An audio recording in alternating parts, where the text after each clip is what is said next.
how this flight path has been structured. If or not, it's going to be skewed towards one side of the map, or is it going to be dead center? It is dead center, and it is going to be moving from Cape Town all the way towards Observatory, opening up the full map for play. I don't expect a couple of hot drops, but a couple of hot drops is exactly what we get. King of... See, here's the thing. I don't know if or not they know. Sem9 really loves to duel it out very early in these games. King of Gamers, they're going to be in a little bit of trouble here. Yeah, I don't necessarily know if King of Gamers is aware of that, but maybe they are raring for that fight anyway, because they know that if they can just take care of Sem9 early on, that's one less team you have to deal with if you get to the final circle, right? So if you can deal with Sem9. I mean, Sem9, they are as hot as they come. And Raja with the LMG in hand already, but Zen OP is going to be in a lot of trouble. Kevin, I believe, has spotted him out, and Zen OP only has got that one gun on his back. Needs to back away. One player, I haven't spotted his name just yet, up on the roof to catch the one and only straggler, Zen OP, off guard. Osaka circles around that left-hand side flank to cut away the runaway path for Zen OP. Sem9 is going to be in a little bit of trouble here. So that's the thing, Zen OP needs to try to delay this push as much as possible to give his teammates more opportunity to get the farm going through. Unfortunately, he's going to be the first one to get dropped there. There will be a revive coming in from one of the teammates here for King OG, but it seems like they've already dealt their first blow by removing him from the map itself. So Sem9 is going to have to fight with only 3 people on ground. Now Newbie is going to be the next one on the menu here. If he's not too careful, though, Kevin9977 is already going to try his very best to flush him out. Yeah, that was a fantastic glue wall pulled out just to avoid the damage out of the grenade. And now Sem9 in a little bit of trouble as Newbie goes down as well. Was that a bait? It was most definitely a bait. One more player is going to hold all of them back as they send out one survivor in the name of Ashura. Now Ashura, if he can circle away from the King of Gamers and pull that revival in, they will be seen a little bit later on in that map. I mean, such a pity because there was a revival point right there in that spot in itself, but there's no way in hell Ashura is going to be reviving his team there. He needs to travel quite a bit. If he gets picked off, this is quite the GG for Sem9 early on. That's the thing, like, either way, Sem9 is going to be behind in his first match, and it's not exactly the best way to start things off for today. But, you know, given this kind of victory here, I've got to give King of Gamers a lot of credit because they jumped in, their guns blazing, and actually came out very much looking strong after that little encounter. So, you know, I think the winning factor of that engagement was keeping a little bit of a close proximity to each other, right? The 2v1 in that scenario gave them the upper hand. Because if you notice, it was their own player that got knocked down first, Kevin77, I believe, and it was Knight that managed to step on up and trade him right back. If it was just a 1v1 battle, Sem9 would be on top right now. And, you know, in situations like that is when you really have to pay importance to your strategy of engagement. And King of Gamers, they had that one up on Sem9. Yeah, and I think, like, in this game in particular, you don't necessarily have a lot of strength as a solo player.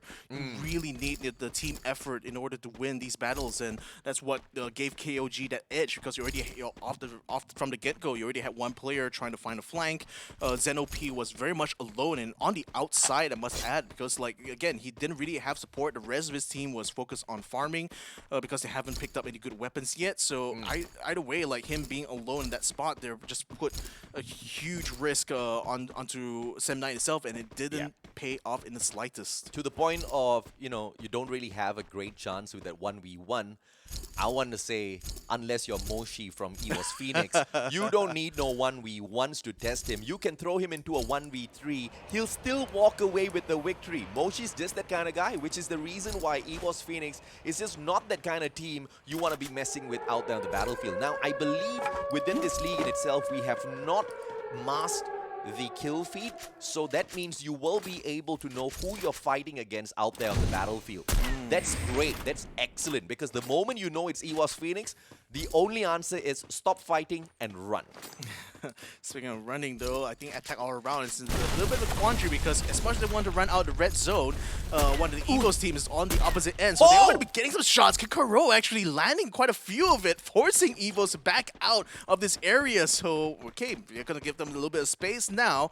Question is, what will they do with it? Times like that is when you're ungrateful with what gifts you have been given by God. Yes, you're accurate, but you want to be slightly more accurate and get the headshot instead, right? Because two clips, two different players, no knocks whatsoever. He just forces them to use their medkits. Look, this just showed up. Flash just rolling in calmly with the McLarens as EVOS duck for cover. They're going to be sending some shots out, so that's actually going to attach attention. They do manage to blow up one of the cars, though, so that kind of stopped Flash in the tracks. But then, I don't know, have they bitten off a little bit too much they can chew? Or are they just going to be doing this as a distraction to get a quick exit? Because, again, Attack All Around is still down by southward, so they may be the ones to get into an engagement with Flash, and that's going to give them the space, in fact. Look at that. They're already exchanging kills right off the get-go. Oh, yeah. Keroro, he takes advantage, and Volky has got the Groza in hand as well to trade back his own team member. Keroro gets pulled right back up onto his feet, and it is Triple A that takes advantage of the initial opener that was taken earlier on. Team Flash all paused inside of that one small compound with nowhere else to run. Their cars ablaze, and that's one of the reasons why you do not want to be driving out in the open when it comes to Bermuda. Look who's coming back to get more. EVOS are just going to be playing Gatekeeper against Flash here. Want to pincer them from the north side, attack all around, attacks from the south side. Nowhere to hide, nowhere to run. Looks like it's going to be a slaughter of Team Flash right here on the open. Yep, and it looks like it's Team Flash that's going to be the first team to get sacrificed out in the 12th spot. No placement points for them at all. But now, EVOS out in the open as well. It's going to be the players that are on the way. Attack all around, only have one side to attack, and that makes them just so much more lethal. They've got the terrain to play a little bit of defense as well. That means they're not going to be wasting all of their glue walls, unlike what EVOS is doing. They're popping out glue wall after glue wall, and look at Bax. He doesn't even have any glue walls left on him. There's no more defenses left for EVOS Divine. All they can do is run. That's the thing, I was actually expecting EVOS to literally peel as far away as it can, but I could also see that the blue zone is already like restricting movement, and yep, says ALFAINK already moving up as they hear the gunshots coming from Attack All Around, who are moving very rapidly onto EVOS' position. Looks like they already got a knockdown on Mr. 5, and this is looking from bad to worse right now as they hold up inside the building with very little cover, and Sam has also been knocked down as well. EVOS gonna have to figure out one way or the other to get out of this, but with the blue wall behind them and Attack All Around all in front, there's not really much space for them even to maneuver. Holy mama, this AWM in the hands of Keroro is just absolutely lethal. He gets knocked down, all thanks to the Woodpecker out of ABAX, and if he gets taken out of the equation, this is gonna be a blessing in heaven as the SL5 finally shows up, and it is Attack All Around that needs to defend all around now. He was Divine outside of the circle, Attack All Around, they eat up one grenade. It's gonna be beyond the just response a little bit towards Deadpool first, but it is SES ALFAINK that takes advantage. Vara picks up yet another kill. Attack All Around gets eliminated in the 11th spot, and that's the kind of chaos we won in the grand finals. I love this. This is literally a dog-eat-dog world here, ladies and gentlemen, because wow, one after another, a challenger appears and just completely dominates a team that was attacking before. It's almost as if the predator becomes a prey at every single juncture and turn. Now, EVOS has finally decided to call it quits and uses the jump pad in order to launch themselves far away, but it's still out on the blue zone, not quite in the safety of like the safe area right now, but at least they're going to be able to put some distance between them and says ALFAINK, and I think that's more important at this point, so that they can bring in more of their teammates who are still stuck in the lobby back into the fold here and hopefully try to make a push for that final circle. Saudara Esports, they ain't no brother to nobody today. They want to pick up every single point available. They don't care if they're third party. They just do not want to open any one of these gunfights and stay a party to that battle for too long. They know moving is absolutely necessary, especially when the circle's just hunting you down like a madman. Sem9 Ashura, this was the guy who was supposed to go down earlier on, but it's the strategy of allowing the rest of your team members to be baited out and you sending out one final survivor just to have a little bit of better chance in picking up those placement points. Sem9 knows the tricks of the game.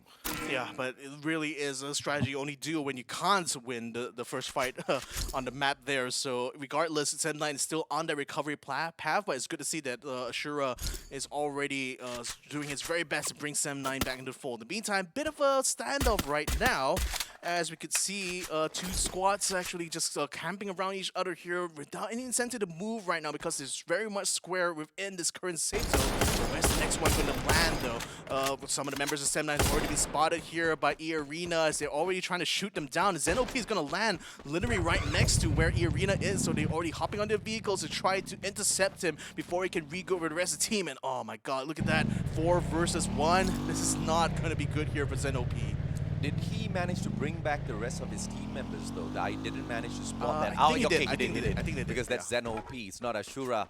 And Sem9 basically all out on the map with barely any loot on them. As you come back on the revival flight, you have got literally nothing on you except for your secondary. So all ZenOP can do right now is just hide away and hope and pray that nobody spots him out. Newbie and Raja, on the other hand, have an opportunity to loot up in some of these buildings unless Expand has got something to say about that. Yeah, there's a high-tier loot zone that actually appears Oh, around Clockwork, Raja. and there's already 3 teams that kind of vie around the area.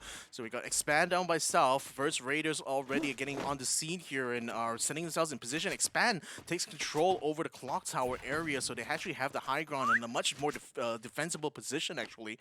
They're already using that position to try to get some knockdowns. In fact, look at what NGX is doing! We're already taking down the rest of the other squads coming in here. Oh, come on! They stole away the kill point of Expand, and then they knocked out Axel as well. What play, baby! Now NIGMA Galaxy, the attack from the back. Expand better watch their backs because this is not one team you want to be messing around with so early in the game. Yes, it's still early, 11th minute. We've got about 6 more minutes to run through in Bermuda in itself, but we've got 10 teams standing. That's 10 teams too many, my friend. Yeah, and 4 of those teams are right now gathered in this one very tight village here. NGX being spied upon by Expanse's Roy.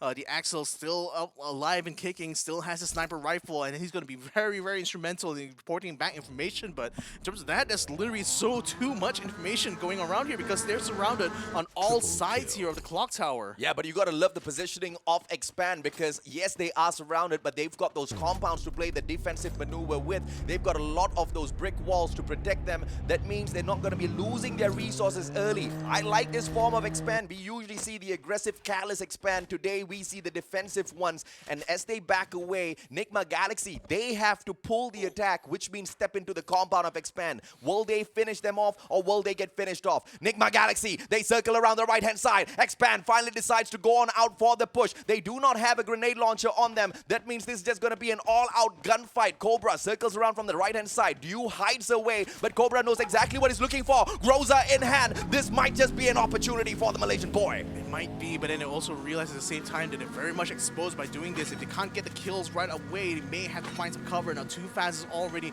backed up closer to where this next circle is, so they're just hoping to try to gatekeep anyone who makes their way to the center. That's a good shot there in the dark call. Axel already taking that one there with its AWM. Now they're going to watch out for Sem9 because Newbie is also around the corner. The Axel will be joining in the rest of his squad very, very soon, but NIGMA Galaxy is also lurking in the shadows right now, waiting for an opportunity, waiting for an opening at this point. But look at what is going on here on this one little tower. 2 teams just scattered around here. Moshi just using his opportunity right now to get some shots through the window. Actually gets a good knockdown that way. I mean, just looking at the names of EVOS Phoenix, the players themselves, they get my blood pumping, bro. But Moshi just with a single kill. Don't underestimate this boy just yet. The full squad is capable, but Moshi, that guy is a true performer. But King of Gamers, they only have Kevin to hold on to with, and he's taken on the whole squad of NIGMA Galaxy 2v1. King of Gamers, they don't have much of an opportunity here through Kevin, and Kevin backs away. But Cobra, he meets him halfway. Cobra's going in for the chase, and Cobra just exposes his back to the rest of the players as well. Cobra gets the knock. Is there the finisher coming through just yet? Yep. Yes, he does finish him off, and King of Gamers out in the 8th spot. But NIGMA Galaxy, 2 more players left, and Expand, they want to eat them up. Oh no! That was unfortunate. Few got down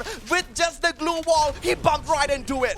Dear God, that's just the worst thing that can happen. Getting blocked by the glue wall, now going to be forced to fight on ground here with his other squad. I think this time we might be GG, but NGX not doing that well either. Caramel getting picked off. No! Expand has just dealt him a severe blow, taking them out of the map. So now only 6 teams remain. What a play! EARENA out of the game as well, and this is exactly what all that extra days of practice in the play-ins gives you. Expand, they're ready for the grand finals. SPS ALFAINK, home ground advantage, 9 kills in here so far. First Raiders from the opposite side trying to shut them down, one after the other. Dark Call gets the first player, and he manages to secure the kill as well. SPS ALFAINK gonna be a little nerfed going into the final circle. Yeah, I mean, I love this. This is still 2 really massive Indonesia squads up against each other, against a wall here. Expand, and Phoenix dropping bodies just left and right. But who's going to be able to come on top? Expand down too fast. Not anymore, though. He gets taken down completely. Now Phoenix still trying to hold on with their life, but First Raiders still shooting in the distance right now. Oh, and a grenade launcher finishes off the rest of EVOS Phoenix. Yeah, heavy attack, baby. EVOS Phoenix finishes off Expand, and Expand themselves had nothing much to do in that. They got ambushed, and EVOS Phoenix was just way too good in that fight. Now outside of the circle, final player on the side of Heavy. Fudai takes himself out with the trip mine,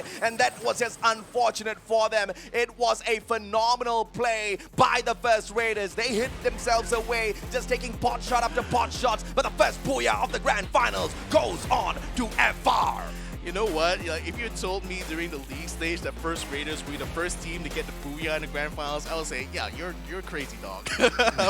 but you know, crazy is as crazy does. First Raiders, you know, you never really picked them as being a top team, but just getting the first booyah the first day, oh my god, what a statement to make here at this Free Fire Grand Finals. I mean, First Raiders Eclipse, they scraped through to the grand finals. Yeah. They were dead last in the number of teams that qualified through the play-ins. We got the top 6 through the play-ins to get into the grand finals. Yeah, they were in the 6th spot. But being in the 6th spot, picking up the buoy